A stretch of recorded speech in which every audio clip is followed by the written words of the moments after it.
En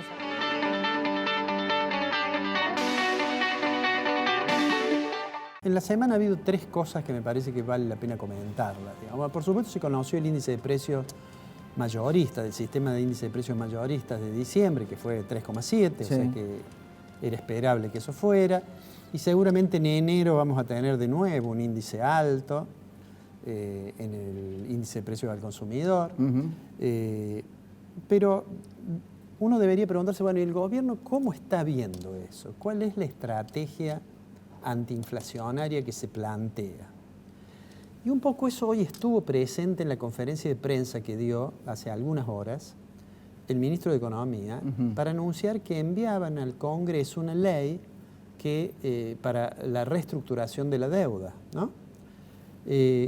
¿Por qué digo que estuvo presente? Porque ante la pregunta de algunos periodistas él dijo, bueno, en primer lugar, un periodista lo interrogó respecto de si él creía que no tenía nada que ver la cantidad de dinero en la economía con el nivel general de precios, ¿no? Y ahí yo creo que él fue preciso en decir, no, bueno, en realidad la inflación no se puede explicar solamente por la expansión monetaria y está probado que controlar solamente la cantidad de dinero no va a resolver el problema de la inflación, ¿no? De todos modos, dijo una frase que yo me la anoté porque me pareció interesante, que fue decir, bueno, cuando nosotros terminemos con la renegociación de la deuda, entonces va a estar más claro cuál es nuestro plan integral dentro del cual estaría el intentar bajar la tasa de inflación.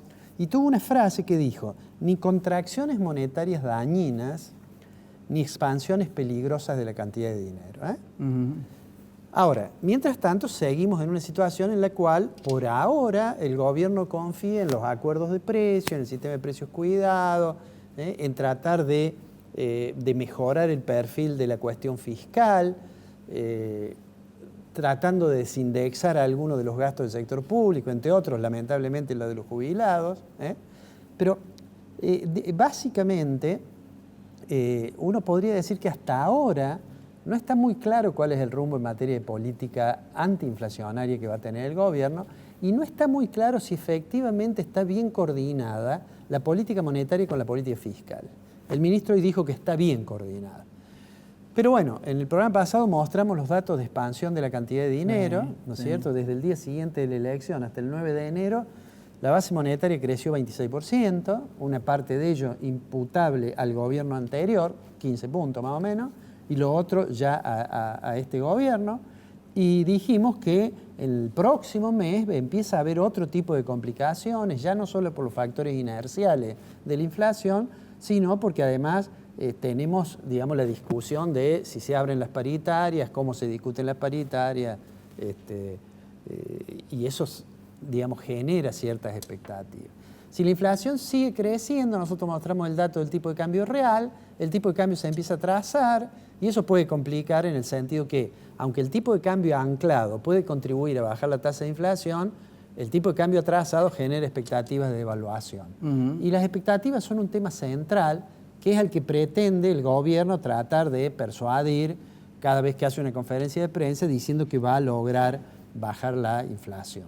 Se ocupó además de aclarar algo que hemos comentado, que es que la posibilidad o el riesgo de default de la provincia de Buenos Aires, en realidad dijo, estamos trabajando coordinadamente. Sí.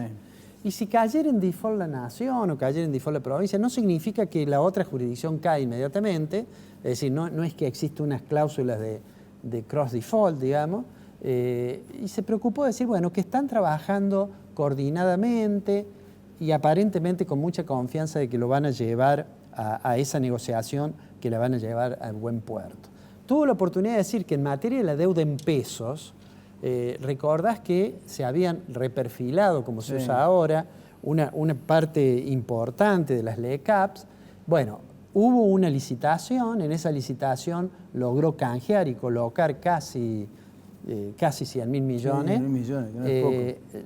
Había una parte de las LECAPs que se había pagado, ¿te acordás? Un 15%, otra parte que se difería. Bueno, logró cambiar por este nuevo título. Hay que aprender un nuevo nombre, que es LEVAD, porque es un título que ajusta con la tasa Badlar, más unos puntos, y con lo cual los vencimientos van a los vamos a tener por allá por septiembre una parte y por diciembre otra. Digamos, eso, diría yo, fueron, me parece a mí, las principales novedades. La conferencia de prensa era para otra cosa. La conferencia de prensa era para decir que mandaba una ley. Sí. Creo que la expresión que usó fue para restaurar la sustentabilidad de la deuda. No dijo cómo era, no dijo mucho. Casi seguro, digo yo, casi seguro, que lo único que dice la ley es que el gobierno podrá negociar con los tenedores de la deuda los plazos, las tasas y el capital. Digamos. Sí, también hubo un tonito también particular para los bonistas, ¿no? No, sí, por supuesto. Además hubo simultáneamente una declaración, hoy comenzaba Davos esta reunión. Sí. A propósito de eso, escuché algunas de las cosas que dijo Nielsen, que está como representante en Davos del gobierno argentino, donde básicamente dijo, tenemos problemas con la deuda, hace poco que asumimos, vamos a... Sí, es poco lo que puede aportar. Claro, y diciendo lo que dice el gobierno, bueno, para pagar la deuda que queremos pagarla tenemos que crecer, y punto, digamos, ¿no? Pero digo, allí en Davos estaba Stiglitz, y Stiglitz dijo que los bonistas deberían esperar una quita, deberían aceptar una quita del principal, con lo cual ya no es lo que venía planteando Guzmán. Yo no sé si es tan bueno que Stiglitz haga esas declaraciones. No estoy seguro, digamos, ¿no? Porque todo el mundo piensa que son de apoyo a Guzmán, pero yo no sé si eso no le genera algún ruido en la negociación. Sí. De todos modos, insisto en que cuando uno habla de la reestructuración, es fácil hablar de acá y no es tan fácil estar sentado negociando con los bonistas. Y además... digamos, no son muchos los economistas que realmente han tenido experiencia en eso.